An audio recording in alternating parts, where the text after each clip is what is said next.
James, my man, I'm going to need some help this episode. I got bad news, but I do have good news to come with it. Okay. So, the bad news is I'm pretty hungover right now. Okay. All right. Currently, it is Thursday, the 22nd, as I record this. And yeah, it's definitely been a long day. But the good news, James, is the reason why I'm hungover, is I've pretty much been celebrating nonstop that the Milwaukee Bucks won the finals. Bucks in 6. Say it loud. Say it proud. I am on an absolute high about the Bucks winning the NBA Finals. I never thought I'd see the day in my entire life. Given how hard Giannis was crying, I don't think he did either. I think this was just kind of a surprise to everyone, the city of Milwaukee included. Yes. And clearly the Suns, too. Because, yeah, the Phoenix Suns, who they were playing against, actually bought a billboard in Milwaukee that was like, "Go Suns!" And in response, Giannis dropped 50 goddamn points on the Phoenix Suns. Weird flex, Suns. Weird flex. Yes, and then he went out and bought 50 chicken nuggets. That's right. You do 50 points in the NBA Finals. You gotta celebrate with 50 pieces of nuggets, right? I mean, that's how I always establish my celebrate my victories is with food, Kevin. Do you think he has to eat that all? Look, he is never going to be short of just like fans right alongside his car that will definitely accept just random chicken from Giannis. That's fair. Because I was about to say, I feel like if I was in that position, yes, I would get 50 chicken nuggets. That's very funny. However, realistically, I'm only eating 6 or 7 of those fucking things and then going, I do not need 43 more chicken nuggets and then needing to do something about it. Yeah, he's just tossing them out his sunroof at the passerby fans recording. And that when Giannis drives by, people know. You just hold out your hats and you might catch a few nuggets. I love how we're creating this fucking folk tale. Yes, if you just happen to be walking down Water Street in Milwaukee, Wisconsin, hold out your hat, little one, because you may get a chicken nugget from a fucking basketball player. Oh my God. Did you know that we're a trailer podcast? We've been recording now for 2.5 minutes and I haven't brought that up at all. I was going to say I'm hungover. Yeah, as cinematic and beautiful as it was to watch the Bucks victory, we are a trailer movie podcast. And look, to ease the transition for the listeners, I can definitely force some food analogies for the movie trailers we're going to be talking about. Kevin, would you like that? Hey, you had me at force, please. I mean, we're going to be talking about Dune because we love that science fiction fantasy jam, right? Okay. It goes good. It goes good on a sandwich, maybe, or just like breakfast toast. Does it go good on sand? There's a lot of sand in Dune. There's on. Spice. It's spice, Kevin. Oh, spice. Yeah. No, that's an easier sell. Yeah. You're right. I mean, there was an easier food source I could have gone with, but I went with jam. So we're going to move forward. We're going to soldier on. We're sticking with jam. Yeah. And we're going to shift on over to horror. There's a new trailer for a movie called Malignant. And I feel like that really has... How are you doing this one? This is a tricky one. Malignant just has the feeling of like molasses on the tongue. So I just feel like even though it's scary, it's going to be sweet. It's going to be sweet. Okay. And I've right now decided that I hate this food thing that I'm doing. So I'm going to bail.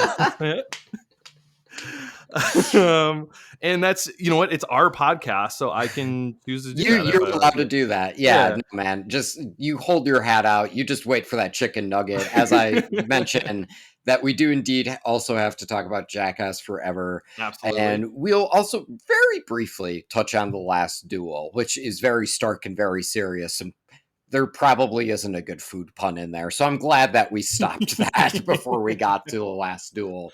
But before we go on, folks, we got an amazing theme song. You can't haul your stuff without a trailer hitch. Trailer hitch.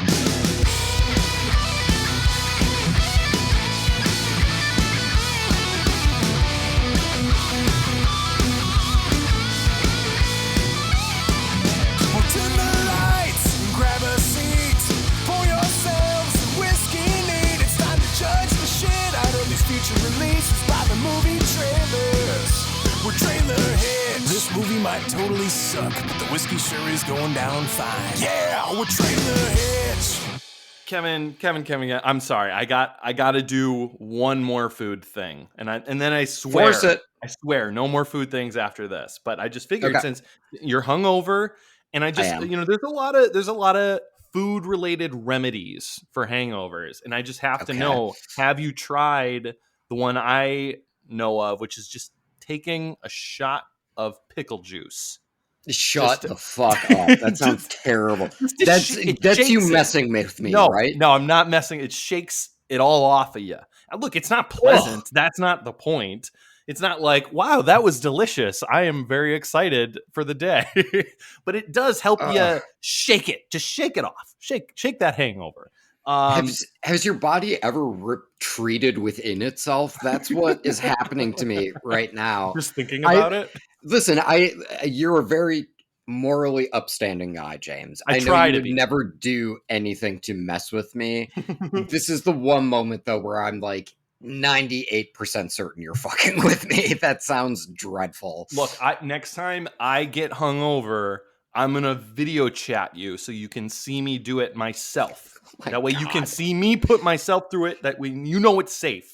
Okay, I'll test it out for you. If the only way I'll trust that is if you buy a jar of pickles, you open the jar in front of me, I have to hear the seal pop. You have to hear the pop. Okay. Yes. Right. Otherwise, I'll be like, nah, that's water with green food dye. Nuh-uh. I don't believe this for a second. Fair enough. I will remember that. And look, I always have pickles in my fridge, so I have no problem buying new pickles. I love how we're just developing folktales this episode, man. We got Giannis throwing chicken nuggets, hold out your hat. We also have like a witch's remedy for a hangover, which is drinking some pickle juice, and I presume then spitting toward the moon.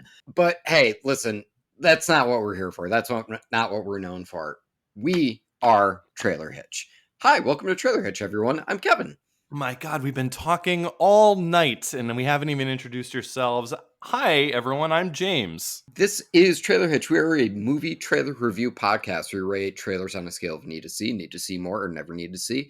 If James and I both like a trailer, we celebrate. Then we go see the movie, report back to you guys in a segment called Trailer in the Rear View, in which we talk about the trailer in retrospect and then review the film writ large.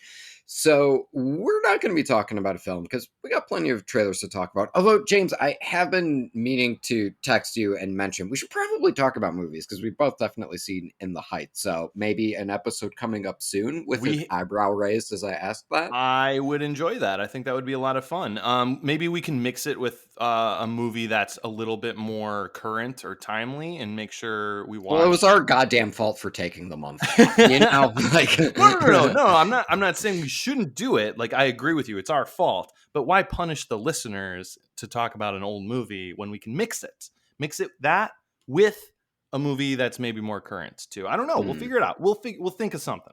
We'll think of something, but we'll think about it later because, goddamn it, we got a lot of trailers to talk about. Yes, indeed, we do have Malignant to talk about. We have Jackass Forever.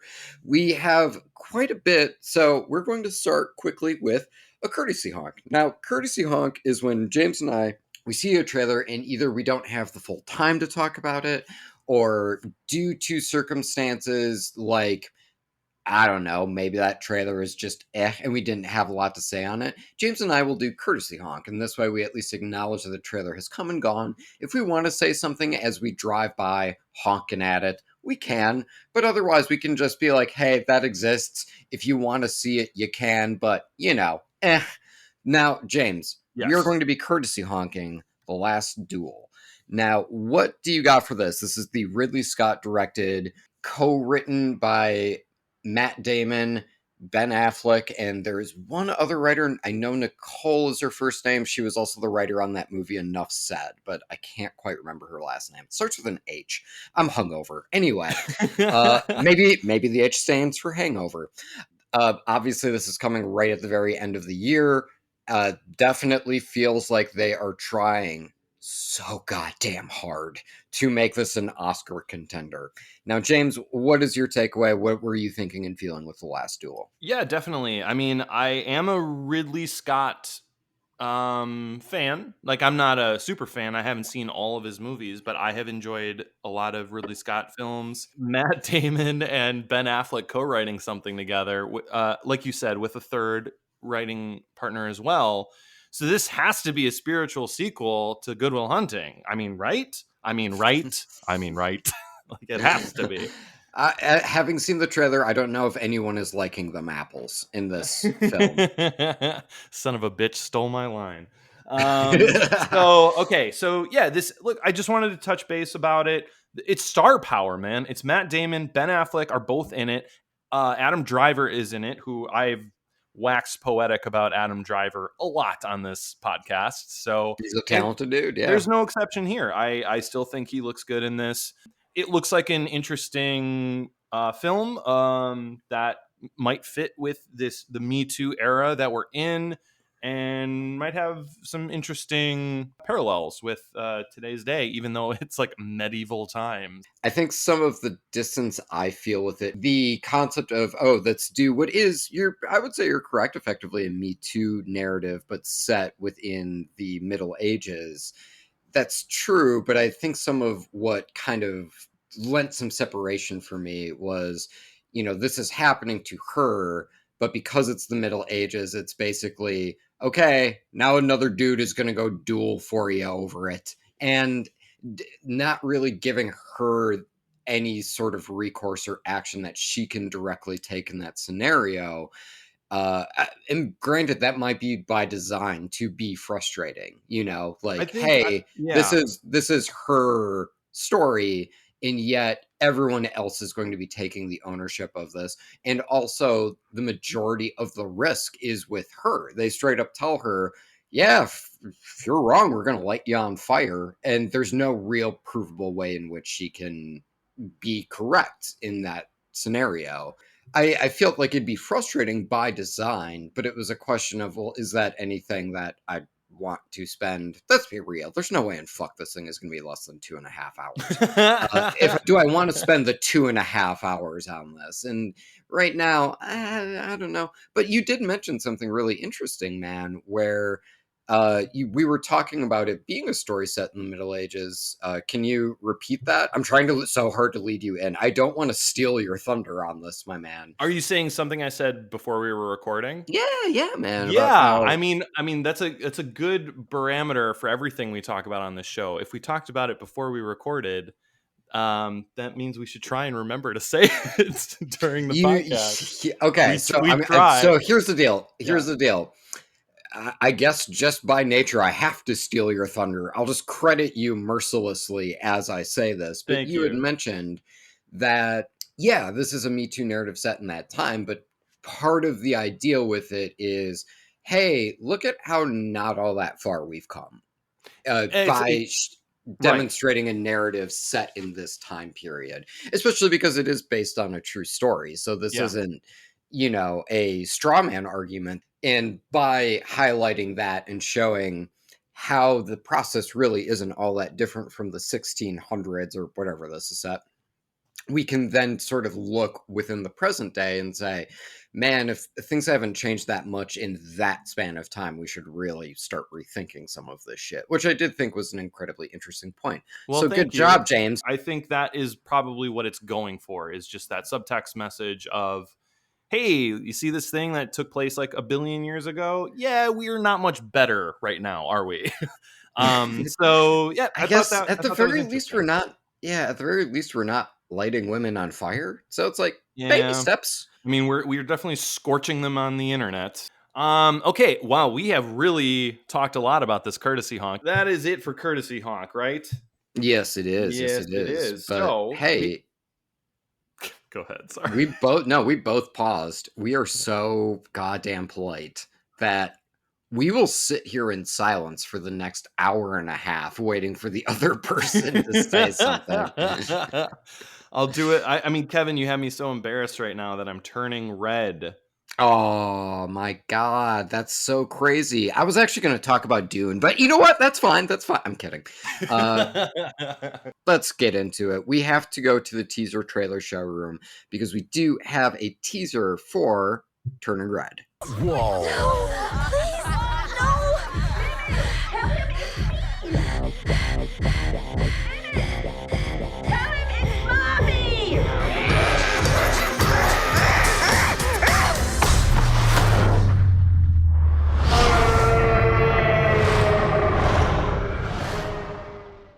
right, James, last time Pixar got us seeing Italians. Now they want us seeing red. And we get that with Turning Red. So this is a teaser. And we've talked at length quite a bit on this podcast about how Pixar tends to make untrailerable films and films that are really hard to sell within that minute and a half to 3 minute range, just because they are so high concept and usually are pretty deep with the emotions that they're trying to invoke and with the messages that they're trying to give. Well, Now, I'd this say, one, I'd say on top of that, Pixar films usually have like a first act twist that they try to keep hidden in the marketing for as long as possible. I'm looking at you, Soul, where Mhm. the majority of the film takes place after that twist, but you don't want people to know about it. Yeah. So their teasers kind of do a lot of the legwork for these movies. And this one is definitely no exception. This starts with a kid in a classroom, just learning about math. Fun. And it seems like she is having that fun. Some kids like trying to pass her a note. She's trying to ignore it and then finally looks at it and it says, "Your mom is outside." And they do this like horror movie turn reveal to her mom trying to hide behind a tree unsuccessfully. And then there is this little bit of silent play where as this young girl is mortified within the classroom, you can see outside a security guard ask this woman in her mid 50s, "Why are you standing looking at a school?" and trying to get her to leave. It's not going well. It turns into a minor but comical physical altercation. And then all of a sudden, this gets the attention of the classroom as her mom is desperately calling, "Mimi, Mimi, it's me." And so there's no question who that mother is. Right. And this girl is mortified and becomes so mortified, poof, there's suddenly this big explosion of smoke. Chairs go flying, kids go flying. It's a whole ordeal. And then in the middle of this stands a 7 foot tall red panda and then breaks out and then starts crying and running as the mom is trying to chase after her. And that's more or less our trailer. We get this little stinger at the end where she tries to calm herself down by brushing her cheeks, and then she turns into a young girl again, and she celebrates for about half a second, and then boop, she's right back to turning into a red panda. That is our trailer in its totality. Now, I will say, I did ultimately find it charming. I really liked that silent bit of play with between the mom and the security guard at the beginning. I really enjoyed once she turned into a red panda, the first look that's on that panda's face is complete and utter self horror. Like that kid is so mortified to be a red panda right now and is so embarrassed about it. And I really connected with that emotion, and having that panda run throughout the city as people are gawking, I thought was honestly pretty charming. And I don't really know a ton about this. I would say from afar, this might be kind of the in between of your Luca, which is very, very straightforward in terms of what its story is trying to be, and your Inside Out, which is we're going to go literally into the depths of your brain in order to make our point. Exactly. Obviously, one quite literally is more heady than the other. And this kind of felt like an in between of those two. I tend to like my Pixar on the headier side. My favorites do tend to be the Ups and the Inside Outs and The introspective ones. Yeah. yeah, definitely. And so this doesn't necessarily seem to tease that it's going to be at quite that level. I do enjoy Pixar when Pixar is just having fun too. Yes. You can go ahead and quote me. The Good Dinosaur, it's good. Onward, yes, I'll go Onward. Shit I like that. love Onward. Yes. Yeah, I agree totally, with you. man. But yeah, no, like it would be a disservice to say that Onward is still on the same level of, say, like Inside Out, though. Like it's just not the case. As much as I love Onward, there's just like you said, the headiness or the introspectiveness of some of their films really set them apart from the ones that are quote unquote just having fun, Yeah, definitely. So in this one, I think, like you said, it's hard to tell based off of a teaser like this, but it could be in either camp. And I think, based on our reading of it, I think we're kind of painting it in the light of more of an introspective one. It's the title fits Turning Red, but I still think the original title was better, which was So Your Mom's a Karen. But What? Shut up! Seriously, was that the title? No, Oh of God, course not. Oh my God, could you. you imagine? Oh my God, that'd be amazing. No, but the embarrassment on the kid's face is literally what this teaser is about. And I have Mhm. to imagine if she's transforming into a big embarrassed red panda, that's what the movie's about, not just this teaser. It's about like battling like embarrassment Yes. somehow. Hmm. But yeah, like I think it's really charming. I think that's a perfect word for it. And I had a fun time with it. So there you go. Yeah, same. All right. Well, hey, Pixar, good job. As you may have gathered, Kevin and I don't rate movie trailers from the teaser trailer showroom. It's just because That is correct. they're just teasing you. So Exactly. we're not giving this a rating. It's a need to see more by default, and so there you go. But Hmm. the But you next, know what we do rate though yes, is I was just gonna scream Dune at the top of my lungs, but realistically, we do rate our tune-ups. Now, we did talk about the trailer for Dune. our Oh Dune yeah, ups, Kevin, our our Dune Dune ups. ups. There it is. There it is. I knew it would come. I was just Yee. waiting for that little bit of spice you were willing to throw on this, James. So we have already talked about, we have rated Dune. I gave it a need to see more. James gave it a need to see. But will Mhm. we still think that after this trailer, which happens to sound like this? There's something awakening in my mind. You need to face your fears. Come with me. Now, the last trailer we had, I was basically like, hey, this looks fucking great, but oh my God, this is information overload.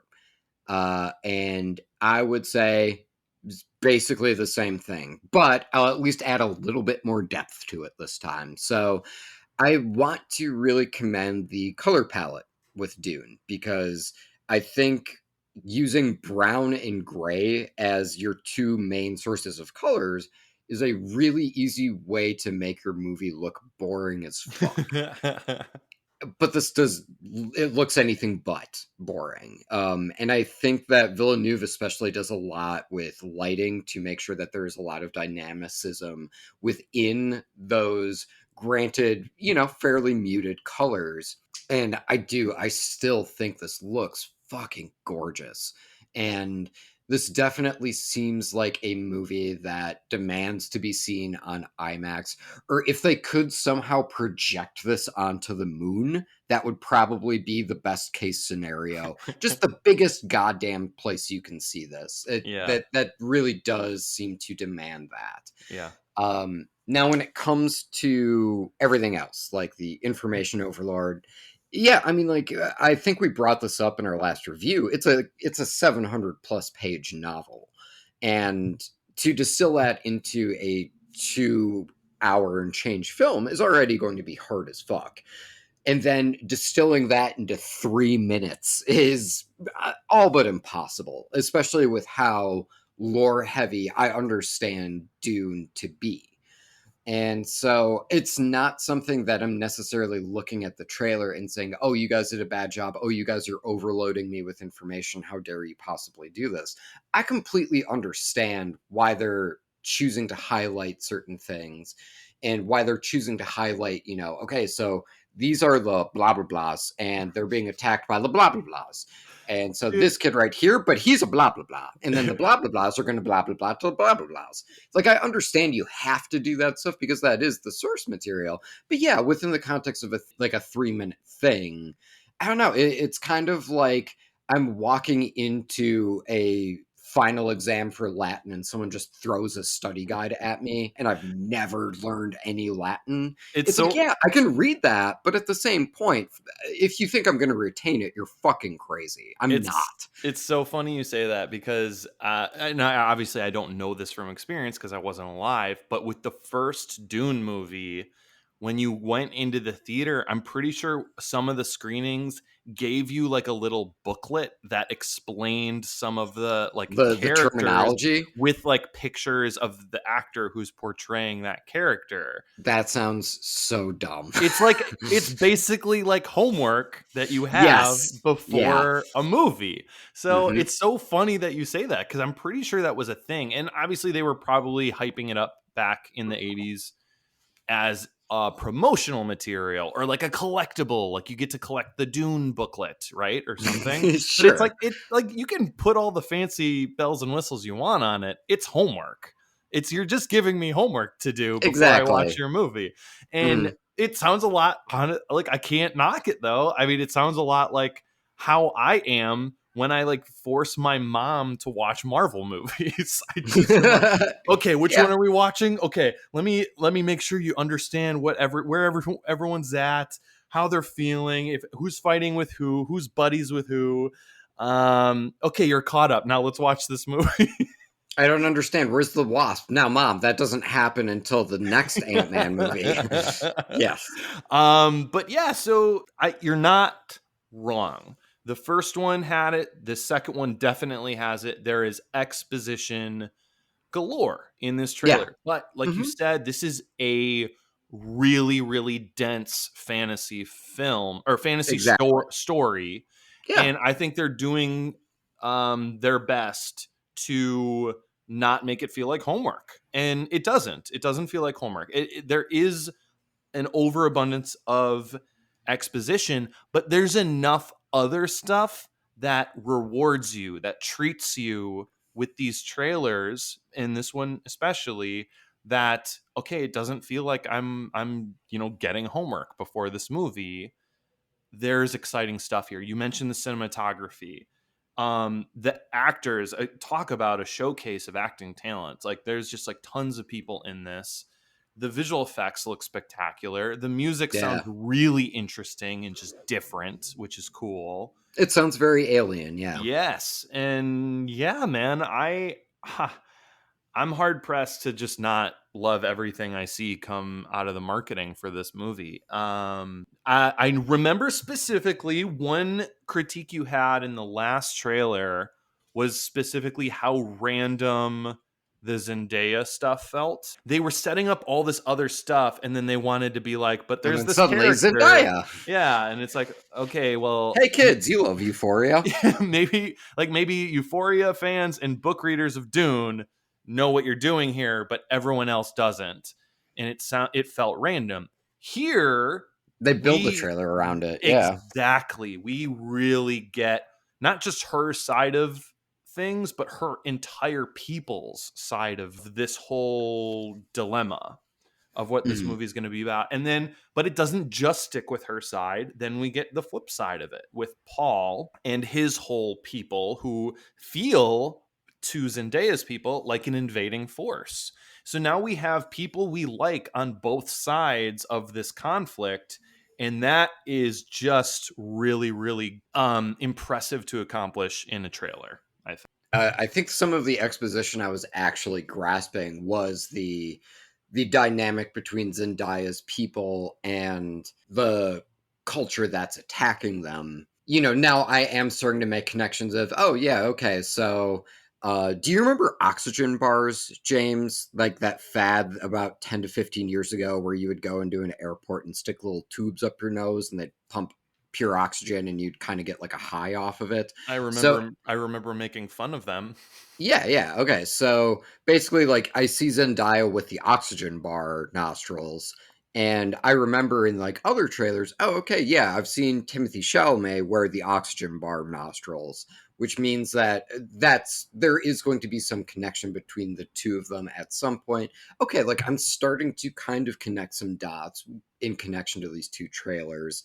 But why do they need the oxygen bar nostrils? Things like that I'm still kind of like loose on. Why do But they need oxygen bar nostrils? Why do they need blue contacts? I don't know. We're gonna find there you out go. Yeah, yeah, later. totally. But it's one of those things where it's like, you're right. I did not feel that Zendaya was superfluous within this trailer.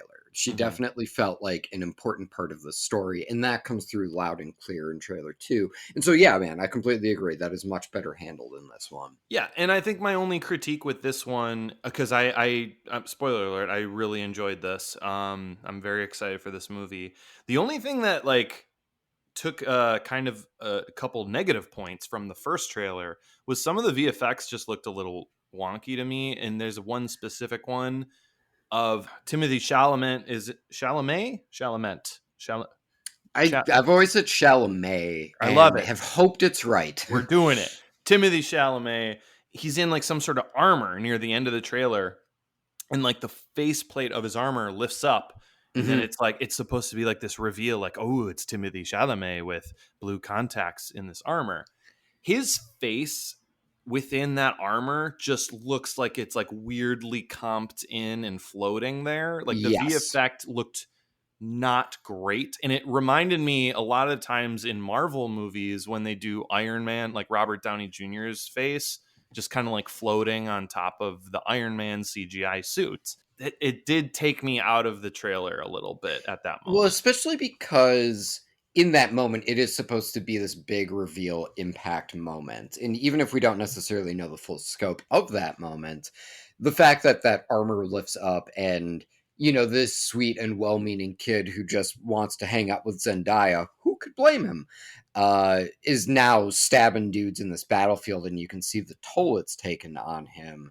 And the fact that it does look like someone tried to Photoshop him into their prom picture. Yeah, like I totally understand why. Because yeah, I also looked at it and was like, I know that's supposed to be a big moment, but I kind of don't think this entirely works, even if I can't completely articulate why. But I think Yeah. you did. You nailed it on the head, dude. Yeah, so it gets knocked some points for that. So I like this trailer, I think, less than I liked the first trailer. Oh, interesting. Okay. But I'm still at a need to see it with this movie. I am Okay. so excited for this. I did like this trailer actually a little bit more than that first one, Oh, interesting. but Okay. that said, I'm at the exact same place I was, where I'm at a need to see more with this. Oh, okay. I, God, Kevin, what's it gonna take? I, What does the Dune need to do to get hey, Kevin's vote? I honestly will say, man, I do think that there are some movies where it's like, listen, a trailer is never going to do this justice. And I think the more dense your material is, the less likely your trailer is going to do you any justice. Right. And that's actually something I wanted to bring up with you. Can you remember the last time, aside from Dune, I was about to realize you could just cop out and say Dune. Do you remember the last trailer you saw that was really dense and packed with a bunch of information, and specifically with a lot of lore that really worked for you? It would have to be fantasy related. Yeah, I think that's a fair point, Kevin. I don't think I can think of one off the top of my head. Yeah. And that's okay. And like, bear in mind, I did not bring this question up with you before we recorded, so I kind of sprung that on you. Sorry about that. That's all But it's right. one of those things where like I also really struggle to think of a time where that's ever worked for me. And hey, if you're listening, we'll say all of our emails and our socials at the end. If there's something you're like, oh, but this trailer really works, then I'm more than happy to take a look at it. But there are genuinely just some movies that I really love Oh, where I've Kevin, seen the I do have one actually. Last Night in Soho, which you're not allowed to watch. well, fuck you. Sorry, Uh, I am kidding. I thought of that and I'm like, oh, this will be a good rag on Kevin moment. But it doesn't actually fit the scenario. Sure. But yeah, it's one of those things where like just because the trailers aren't doing anything for me does not mean that the movie will do nothing for me. And listen, again, these ratings for our trailers are not our levels of excitement for the movie or whether or not we will or will not actually see them. I'm going to see Dune, and again, projected on the fucking moon. I'll be there. I'll hide in goddamn Jeff Bezos luggage rack if I have to. I'll make that happen. But are the trailers doing anything to get me hyped? Not necessarily any more than I was before I watched the trailer, is the honest take. Yeah. So, No, fair. yeah, all right. Well, listen, James, we got something else to talk about. It's not a tumor, but it's certainly malignant. This is Malignant. He says his name is Gabriel. I think he's someone from my past.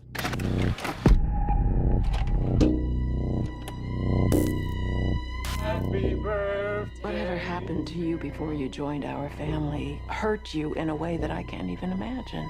Stop saying that. Maddie, who are you talking to? Gabriel. Is he your imaginary friend? Imaginary? He's the devil. This is Malignant. This is directed by James Wan, co-written by him as well. He's got a story credit on this along with Ingrid Bisu, and this is written by Akela Cooper. This is starring Annabelle Wallace, Maddie Hasten, George Young. Our random shout out, because we here on Trailer Hitch like to give random shout outs to cast and crew members because the top billed people tend to hog all the credit.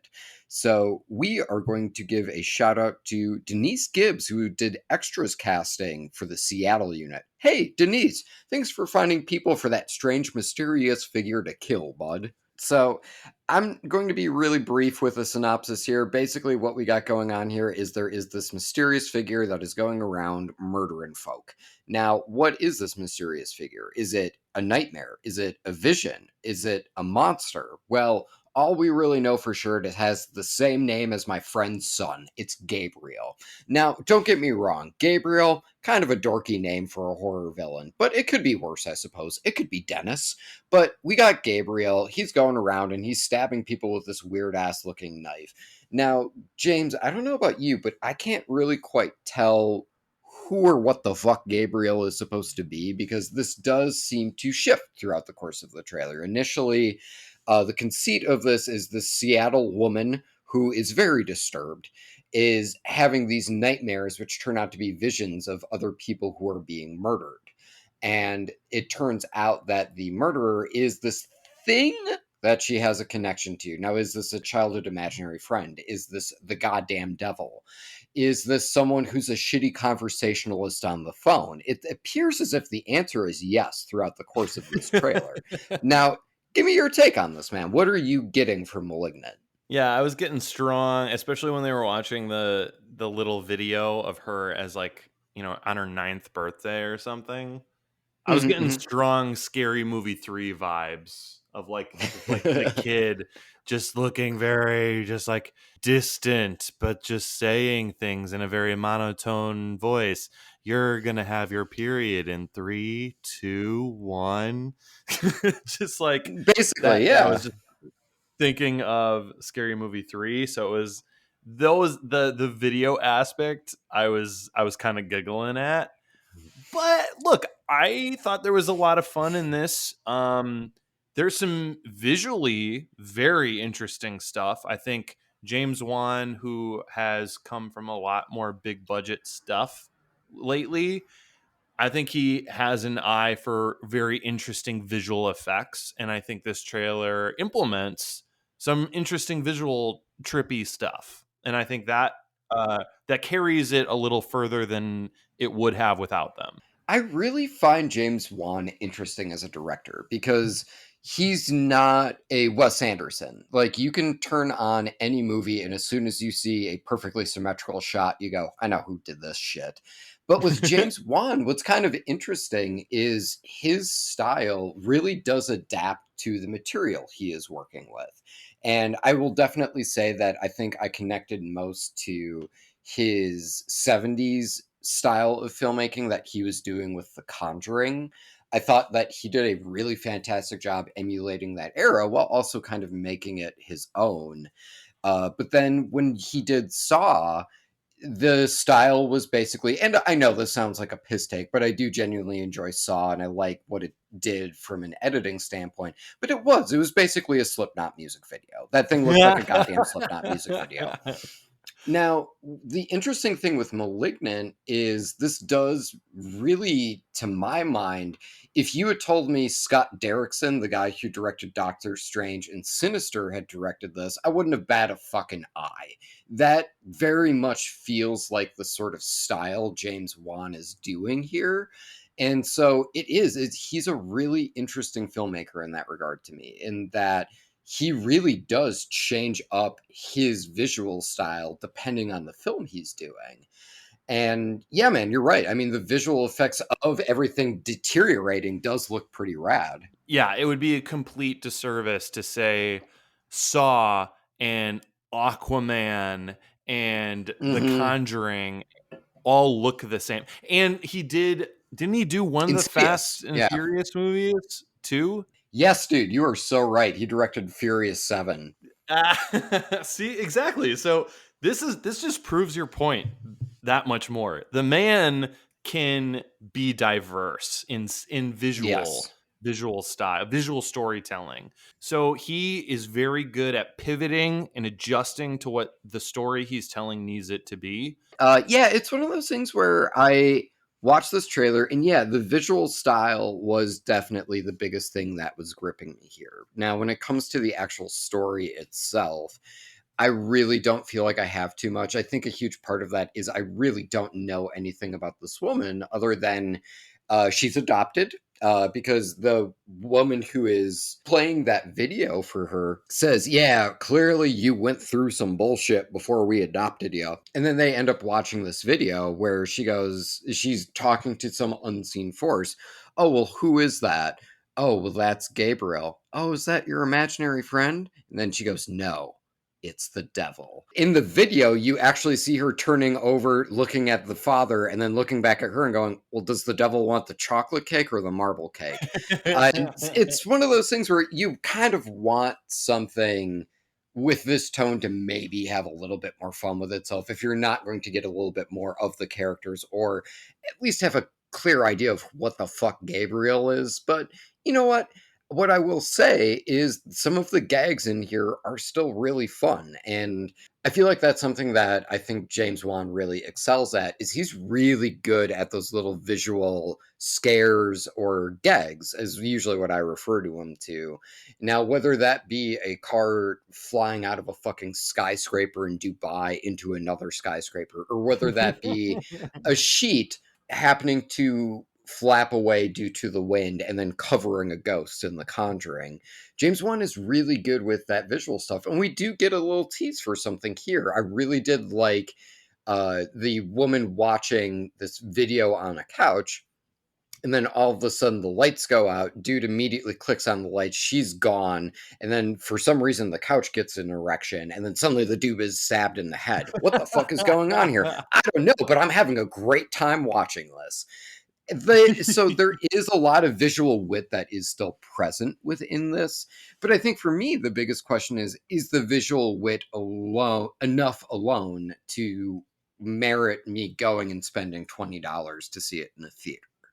And Exactly. for me, I'm very much at a need to see more with this, because hey, I do like some of these gags, but at the same time, the seemingly inconsistent nature of Gabriel as to what he is, what this thing's relationship is to our main character, is so vague to me that I don't really know. Is this just a serial killer and it just happens to sort of emulate this thing that she was growing up with, like whatever these visions were? Or is this something that is supernatural in some way? I'm Yeah. really not sure yet. So, Yeah, how it's about you? same. It's not quite there for me yet. Like this is a need to see more. I like the visual style. The visual style is definitely doing it for me, but the visual style only does not a movie make. And Hmm. I think there was a lot to be kind of gleamed or desired from the main character or the side characters, or even, I know we just we just started talking about it with Dune, but even like maybe a little bit more lore of like what we are dealing with here. Just a little nugget, like whether that be like, because again, I can't really tell if Gabriel is real or supernatural. And just that little nugget. Okay, cool. Now I understand what this thing is. I understand its relation to the character. Cool. I'm ready to roll with you. And yeah, again, it does seem to shift enough where I'm not really too sure, and not necessarily a way that I feel like the trailer is in control of. It doesn't feel like it's trying to be, it does feel like it's trying to be visually trippy with the backgrounds deteriorating, but I feel like that relationship not necessarily being expanded upon, I feel like that probably could have gone in a 2.5 minute trailer. Like that could have fit. So yeah, that's Yeah. where I'm at. Or maybe if this would have been more of just like 30 to 40 seconds shorter and it was way more atmospheric, and like rhythmic with like the music in it and everything. There was some really interesting music stuff. I don't want to take that away from it. When she's like opening and shutting the door, there's a really cool part where it's like the music cuts out every time she pulls on the door and it slams shut. The music's back. She pulls on the door, music cuts out, slams back. They did do some like atmospheric stuff, but maybe the trailer would have been more successful if they really leaned into that and like tried to explain nothing and just like lean into just atmospheric. That maybe would have gotten me on board a little bit more. Yeah, 100%. I feel like this definitely feels like something that could have worked well as an atmospheric trailer, where I wouldn't necessarily know what I'm watching right now, but I'm so into what is happening visually that I don't necessarily need it too much explained. Yeah. And I do feel like, again, because James Wan is an incredibly talented director, that I would have gotten enough on those visuals alone. I really love how in that last shot, when Gabriel, whatever the fuck that is coming over to sort of whisper sweet nothings into her ear when she's in the bed. I love how in the foreground, she's completely bathed in red light, whereas everything around her does kind of feel more naturally lit. Yeah, okay. Does this suggest that this is part of her dreams? Like, and that's why we're doing this super stylized lighting? There's enough for me to go off of that with that and think about where, okay, I'm really actively engaged here. And yeah, the fact that they very vaguely explained, but not quite fully committed to explaining what the concept was, did kind of prove to be a barrier for me. Same. Yeah. All right. Sweet, man. All right, so that's 2 need to see mores out of this. That is correct. 2 need to see mores. Let's see what else you got, Malignant. You can just keep on pumping stuff out for decades and decades and decades. And for proof that that can be done, we got a bunch of 49-year-olds who are running into shit for your amusement. This is Jackass Forever. A lot of people ask, what will Jackass be like once we're older? Well, it'll get more mature. The faster you pedal your bike, the faster the other guy's hand goes back. You said it wasn't gonna feel like anything. Concussions aren't great, but as long as you have them before you're 50, it's cool. And Knoxville's 49, so we're good. Pain is temporary. Jackass is forever. This is Jackass Forever, directed by Jeff Tremaine. There are so many people credited for writing this just because it's all based on concepts. So all of you, great work. So this is starring, of course, Johnny Knoxville, Steve-O, Chris Pontius. We have Spike Jonze, Jeff Tremaine, Jason Weeman Acuna, Preston Lacey, plenty more. Our random shout out is going to go to Eloy Lara, who was the set magic. Hey, Eloy, honestly, you had your work cut out for you, this job. And I really hope the next gig is so much more chill than what you were dealing with. But I hope you at least had fun with the shoot. How can you not with an infectious laugh like Johnny Knoxville's? Come on. All right, so what I'll say right at the top here is I've been kind of a stick in the mud this entire episode. You give me Malignant, I take a look at it and I go, what the fuck's that Gabriel thing? Get it out of my face. You give me Dune, and I'm like, ugh, now you're talking too much. Get it out of my face. You might be hitting a point, where you're like, okay, well, will he enjoy the Oscar bait of The Last Duel? And I went, nah, don't really care for chainmail. And at this point, it would be entirely reasonable for you to be like, what do you like? And apparently the answer is a man riding a bicycle toward a ramp with a bunch of barrels on it, and then it turns out that was just a painted set. He completely crashes against the wall. He literally Wile E. Coyote'd it. And yes, it's easily the funniest thing in that whole trailer. But I'm going to honestly, and I think it sounds like you're with me here. There's a lot of funny stuff in this trailer that just happened to be my favorite. Yeah. This trailer, we kind of start with a montage from previous Jackass entries.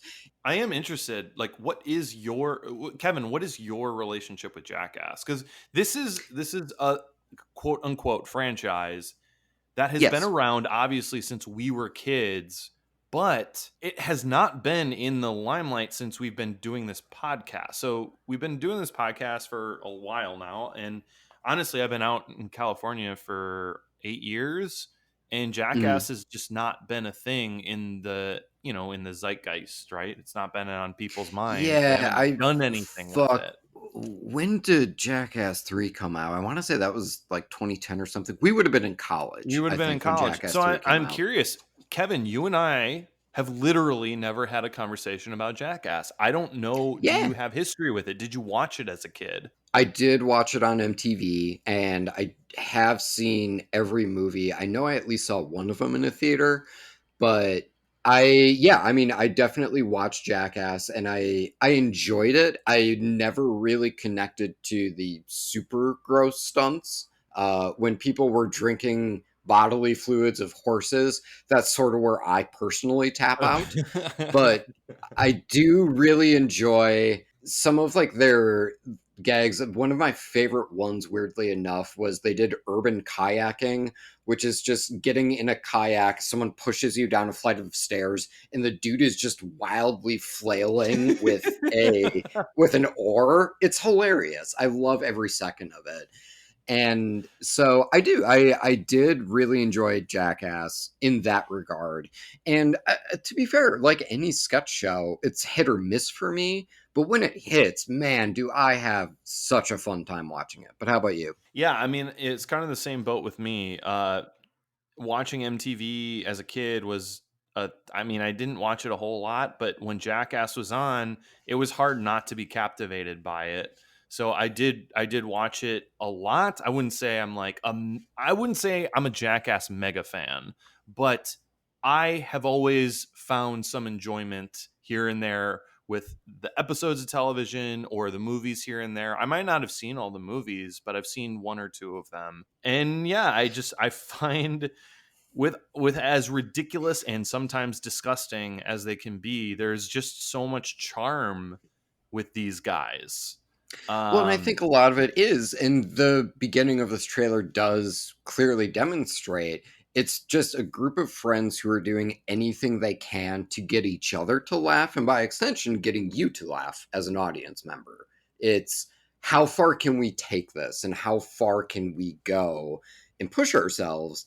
And there is a level of charm to that, and that level of fun that they're all having is really what makes it. And I remember kind of not connecting with Jackass 3 because that was really the first time where I did start to see their age and start to kind of see none of you want to fucking jump off of this bridge. You know what I mean? Like you're all getting older and you understand how much pain you'd be putting yourselves in.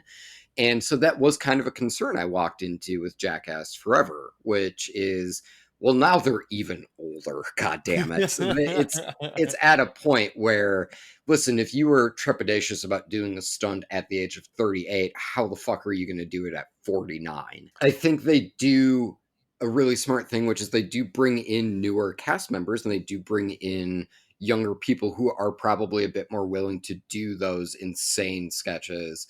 But also, you can tell, I think because they are positioning this as the last Jackass film, okay, this is one last ride. What can we do that's just going to be completely batshit and bonkers? Let's get 90 minutes of footage and let's laugh the entire way through. And I feel that energy coming through with this trailer, and that's why it's so fucking fun for me. And they even joke about their age too, and you even see them joke about how much shit they've put their bodies through. I really enjoyed not just the physical humor, but the concussion joke, because you see all of these young people who are starting to do these stunts, and Steve-O says, "Yeah, you know, when you're young, as long as you have your concussions under the age of 50, it's okay."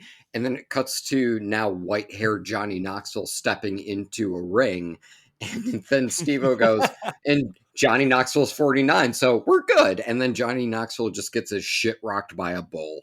And that's just honestly really clever editing. And they also show the damage that they've gone through their bodies. You see the Steve-O on a stretcher. And fucking Johnny Knoxville goes, "Well, at least you still got that $1 million smile." Without saying a word, Steve-O just pulls a tooth out. So it's, you know, we can see the lengths that they've gone in order to get those laughs. And again, they're just having so much fun, and there is something that is so incredibly endearing about it.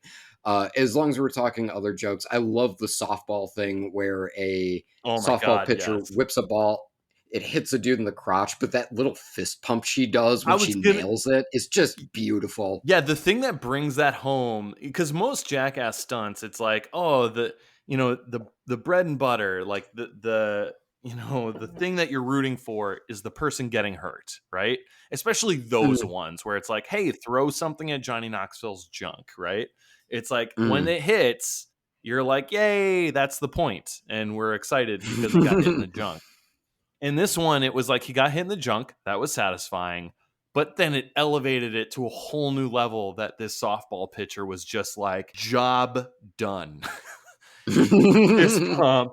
And it's like, all right, we did it. We can go home now. It's like, I'm like, there is a level of, like, the last time I saw that accomplishment on someone's face, Giannis was taking home the NBA Finals trophy. Way to bring it all back, man. Way to bring it all back. I try. I do my best. Or was it the Nuggets? The Nuggets is really that accomplishment feeling on it. The fist bumps was the Nuggets. Just like we did with the Suns, man. We gotta set the sun on these Bucks references. So I will also say I did really like the stinger at the end too. The bear gag, I think, is super crazy and really interesting. And I don't feel like I've seen the best material that this movie has to offer just based off of this trailer. It does feel like there are going to be really fucked up surprises along the way, and I'm really excited to see those. I think that's fair. I mean, it will be difficult to top the Wile E. Coyote just running into a painting of a backdrop. That got me, man. I've watched the trailer 3 times.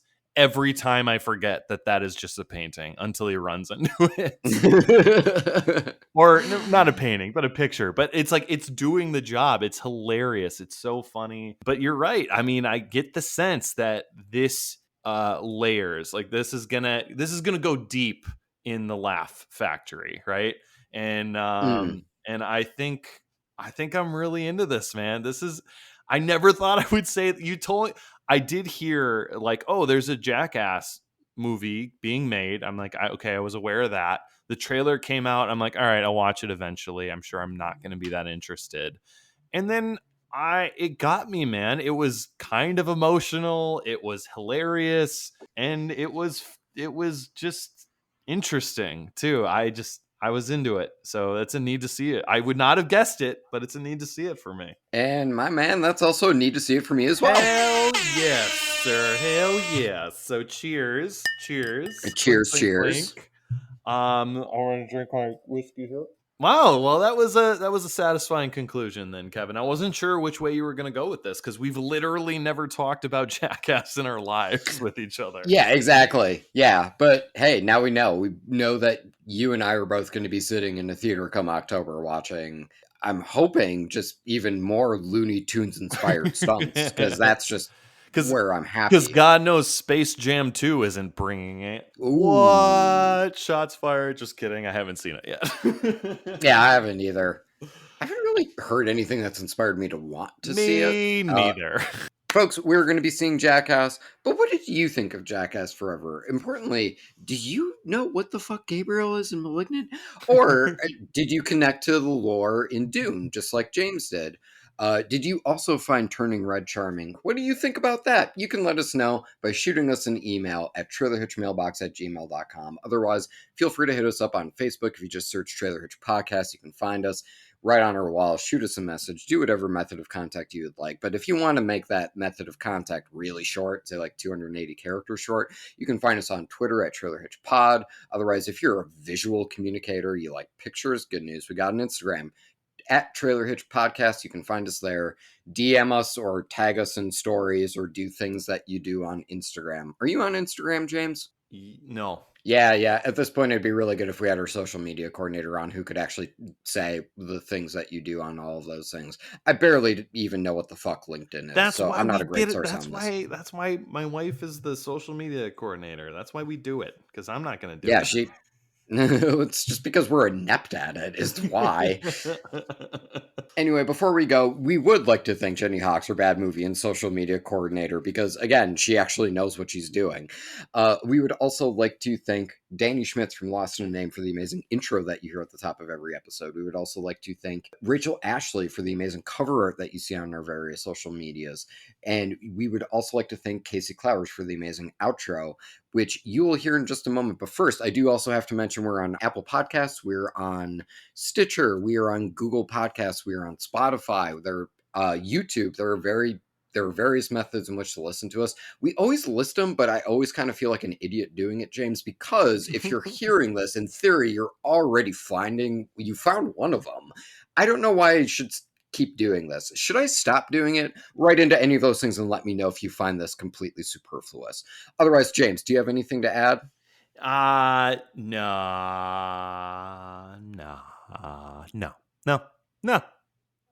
All right. Well, I'm going to go have some pickle juice.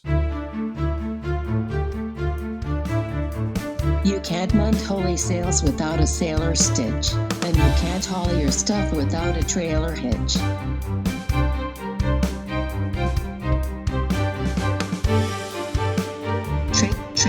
Trailer hitch. It's my favorite theme song, so I'm excited to hear it, Kevin. Yeah. Did you fucking hear that last podcast on the left? Step up your theme song. Serial? More like, fuck you. I don't know.